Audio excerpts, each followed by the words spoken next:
This program is brought to you by the members of WCNY. Thank you. With Pomeroy markers, history is based on the facts and vetted by professional historians. Over 3,000 installed nationwide. From Maine to Florida, to California, to Minnesota, to Texas and Alaska. Since 2006, our markers have helped people celebrate community history. Marker Grant Program information available at wgpfoundation.org.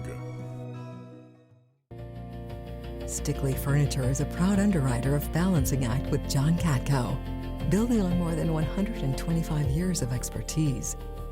Stickley is an enduring American brand that uses thoughtful design, authentic materials, and time-honored techniques to craft heirloom-quality furniture cherished for generations.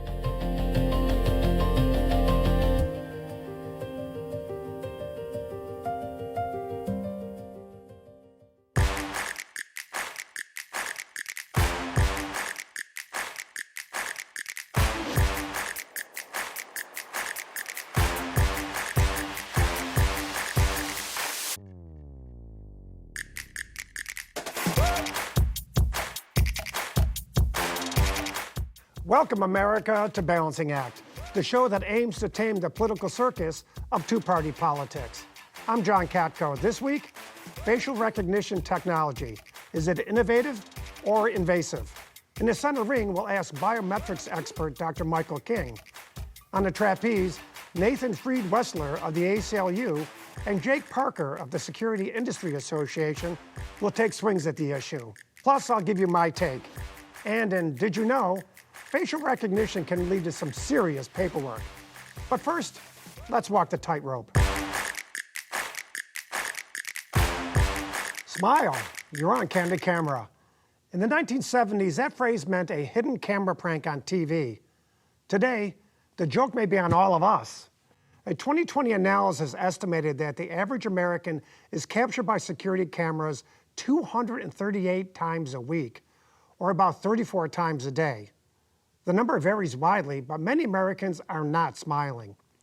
Facial recognition is a form of biometrics, a technology that verifies or identifies people through physical characteristics such as fingerprints, irises, or facial features.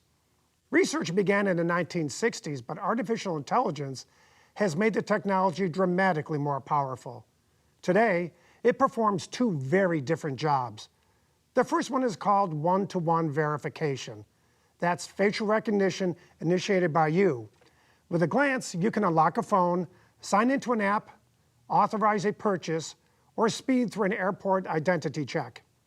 The second one is called one-to-many verification, which means, who is this person? It searches an unknown face against a database containing millions or even billions of photographs. That facial recognition used on you potential without your knowledge.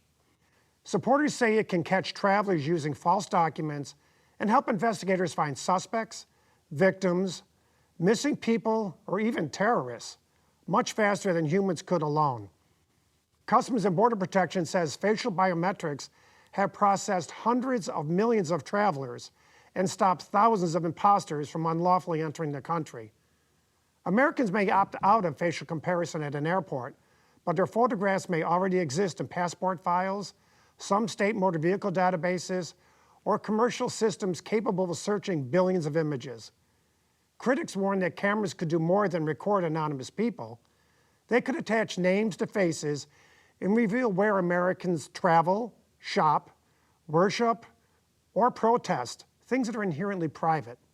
In fact, the Federal Trade Commission alleged that the Rite Aid Pharmacy chain's facial recognition program from 2012 to 2020 generated thousands of false alerts and disproportionately harmed people of color.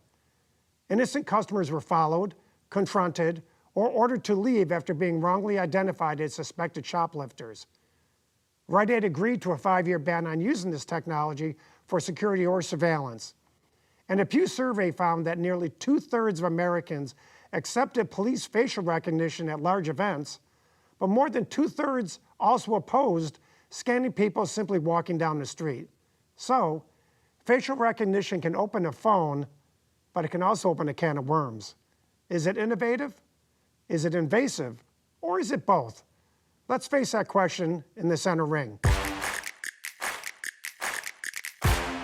Joining me in the center ring is Dr. Michael King, biometric expert and professor at the Florida Institute of Technology. Welcome, Dr. King, and get right into it. What kind of information, where does the information come from that fuels the facial recognition software and technology? Hey, thank you for having me on the show, John. Well, the information can come from a number of places, and it really depends on the application. So when you're thinking about travel, for instance, that could actually come from someone's passport or some other identification, such as a driver's license, or whatever is being used to identify someone as they're passing through airports. Others applications are kind of like access control applications in your work environment. Those could be controlled images that are taken at the time when you're onboarding into an organization, and the organization maintains control of those. There are other applications, though, that deal primarily with law enforcement and public safety, where those images can come from mugshot databases. They could also come from driver's license databases in some instances, and more broadly in kind of a growing application area is when these images are also being scraped from the web and associated with individuals. So, Doctor, I'm going to talk about the last thing you said, and that is things that are posted in the public domain on the internet, for example. I don't think people realize if you post stuff on Facebook, for example, a picture of yourself, a picture of your family, or someone posts a picture, is that fair game to be swept up and used for the facial recognition technology? Well, it really depends on your privacy settings that you have when you on these social media profiles. And so, if you post an image and it's widely available to the public, then it's it's an area where it's considered to be publicly available information at that point. Because we live in a society where a lot of people kind of want to be seen, and so therefore they will open up their profiles broadly. And when you do that, you're also susceptible to other computers basically being able to download those images and store them in some database. So, Doctor, we know kind of the basics now, what feeds the system, but let's talk about the upsides and downsides of it, if we can briefly. Talk about the upsides for a moment for law enforcement and in general with facial recognition. Sure. I mean, I always tell people that you have to think about face recognition not as one single thing, not as one single algorithm. So there are face recognition systems that are designed specifically for ushering people conveniently through airports.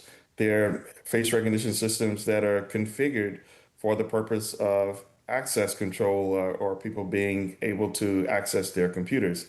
And then there are other systems that are more loosely configured, if you will, to allow variable ranges of quality for law enforcement applications. And so there have been several instances of face recognition technologies being used by law enforcement for good purposes. I mean, I tell people all the time that, face recognition is an invaluable tool when the only thing you have is an image of the person that you're looking for.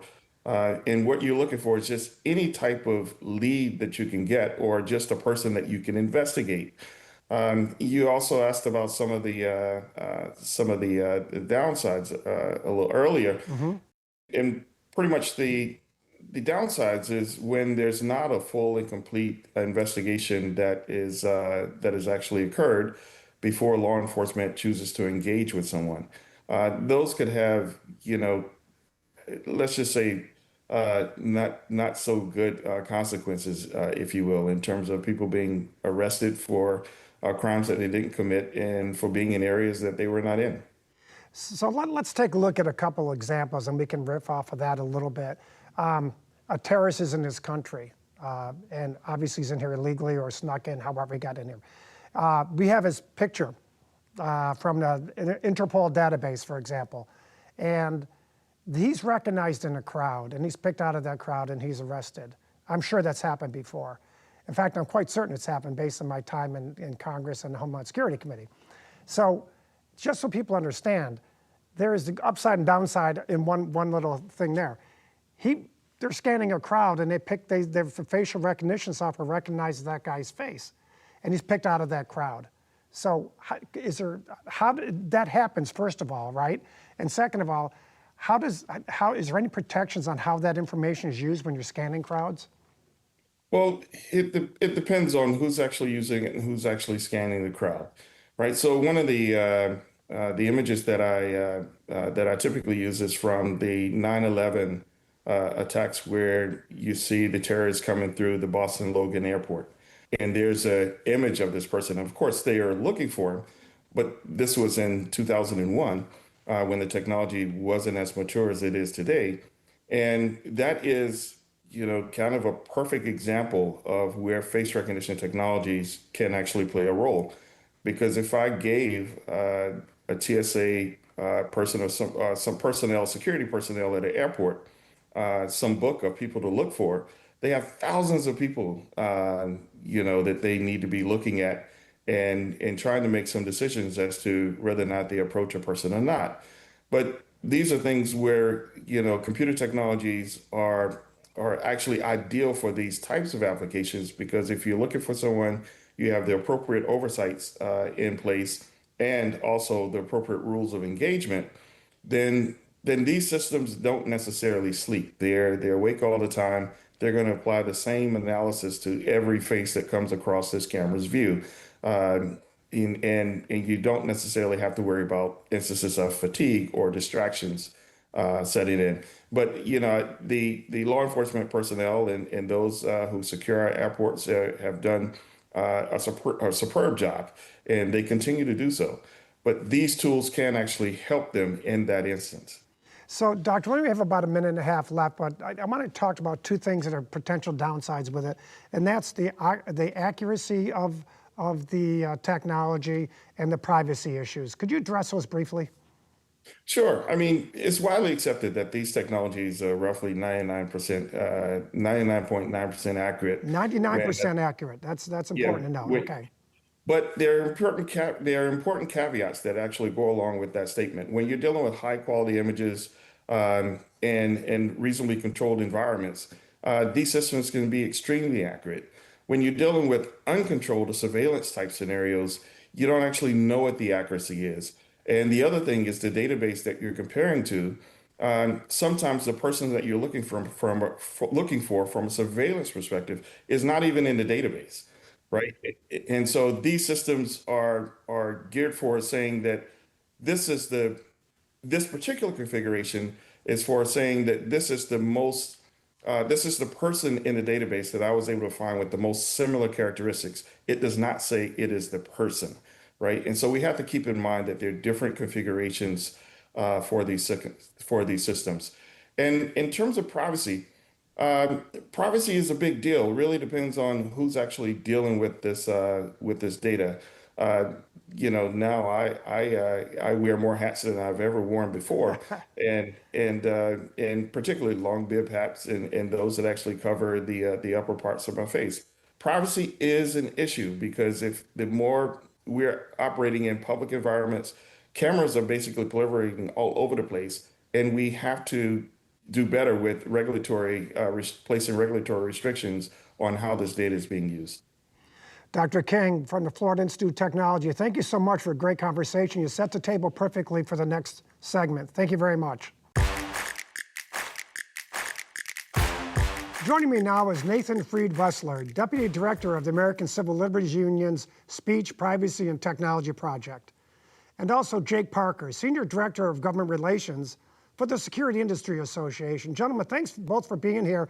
And Mr. Wessler, I want to start with you real quickly. Obviously, the ACLU has some concerns about facial recognition technology. So could you just summarize those for us shortly?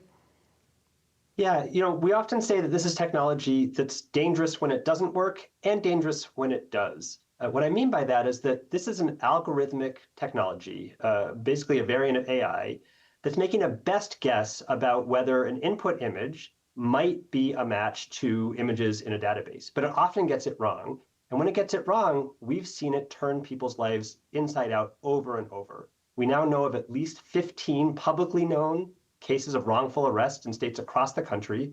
after police relied on incorrect results from this technology.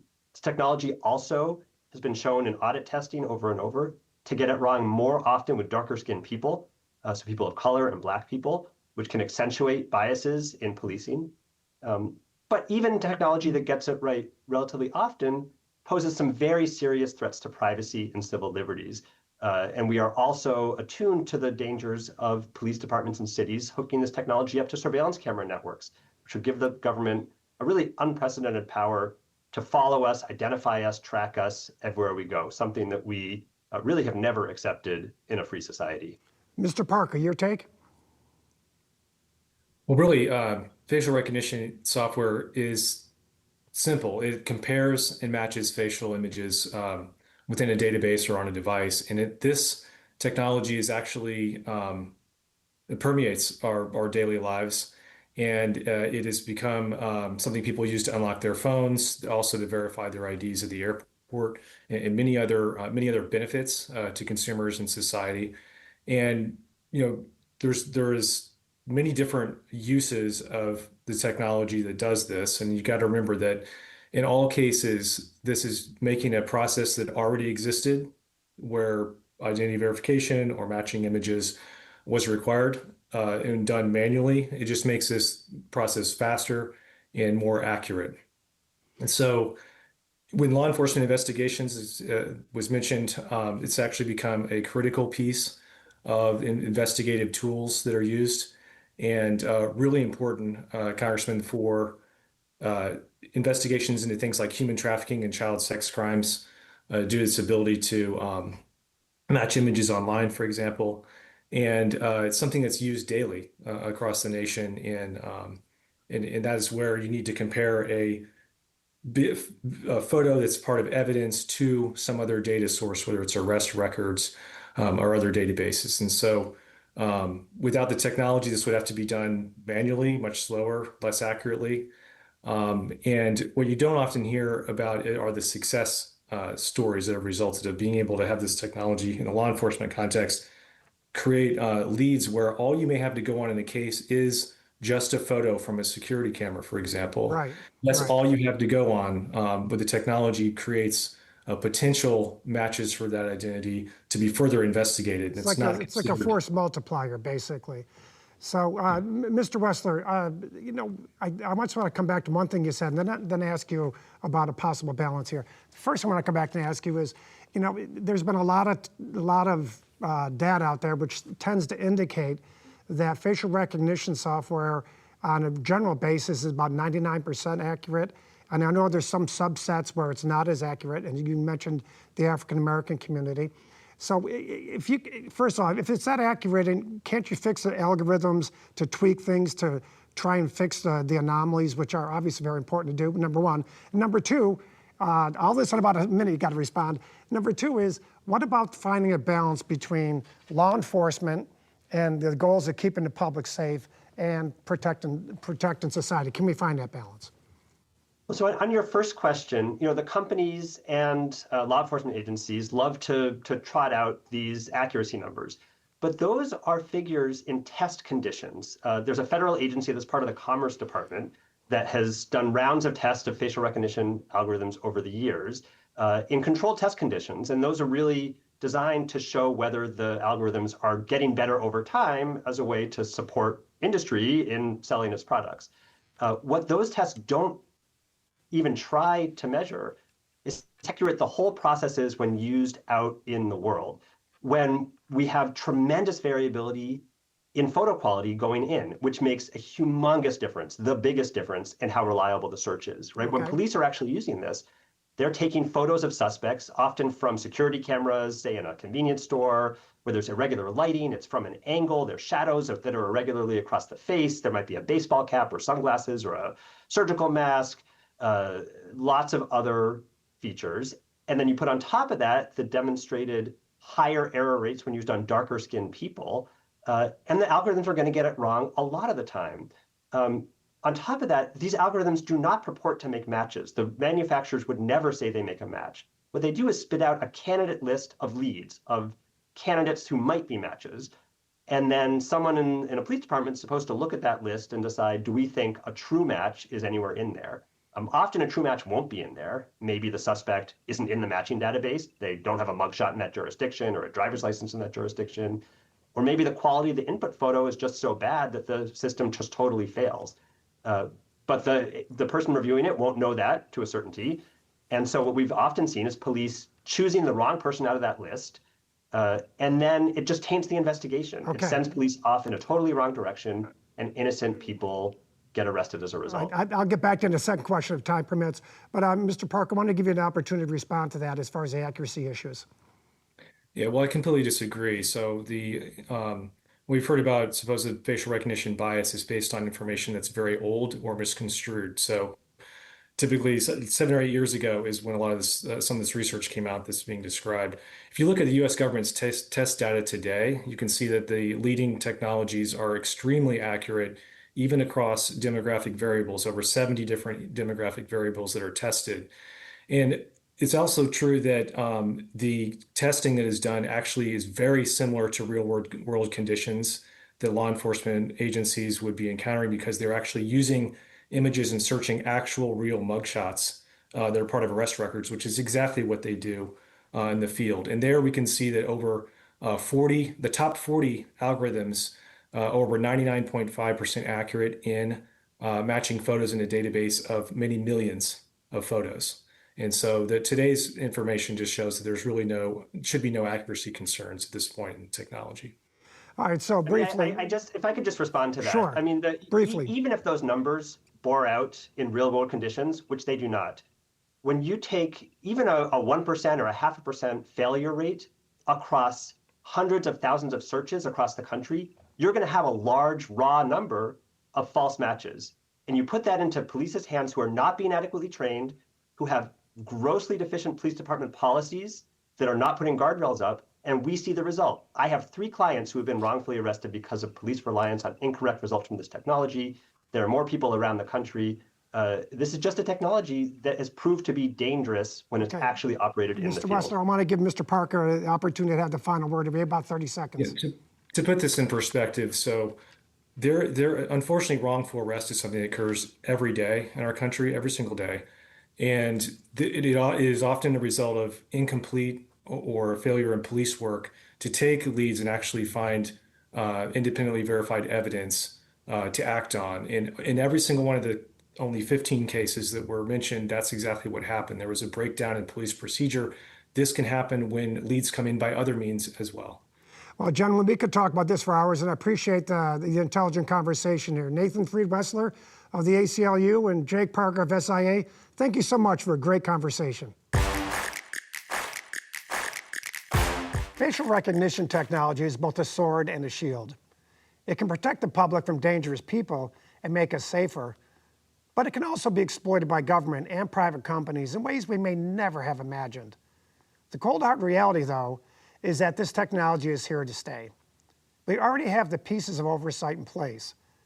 The federal government tests facial recognition systems, agencies maintain their own policies, and regulators can act when companies misuse biometric information. But those responsibilities are scattered, and no single national framework governs how facial recognition may be used across government and private industry. Lord knows we don't need another sprawling bureaucracy. Instead, we need Congress, technical experts, law enforcement, industry, and civil liberties advocates to work together on clear national standards and determine which existing regulators should enforce them. That process must be transparent, scientifically grounded, and insulated as much as possible from partisan pressure. It's time to face the facts of facial recognition technology. And that's my take. Did you know?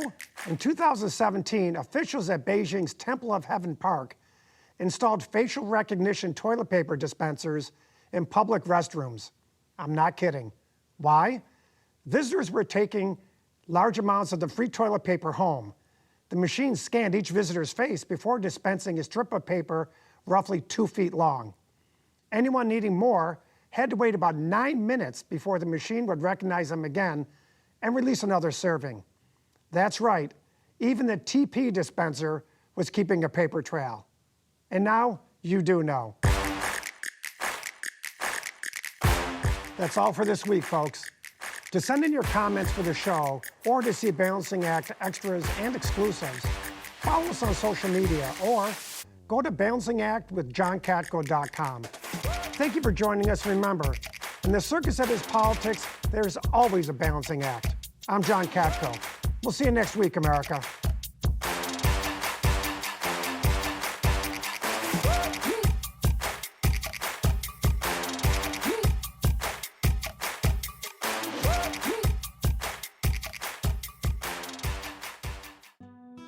With Pomeroy markers, history is based on the facts and vetted by professional historians. Over 3,000 installed nationwide. From Maine to Florida, to California, to Minnesota, to Texas and Alaska. Since 2006, our markers have helped people celebrate community history. Marker Grant Program information available at wgpfoundation.org. It takes time to craft a piece of furniture and to craft a 125-year legacy. It takes patience to execute every detail the right way. And it takes family working to bring out the best in each other over generations. This is Stickley, the furniture that serves generations of family. Maturing with time, rewarding patience, and celebrating every detail. This is what excellence means to us.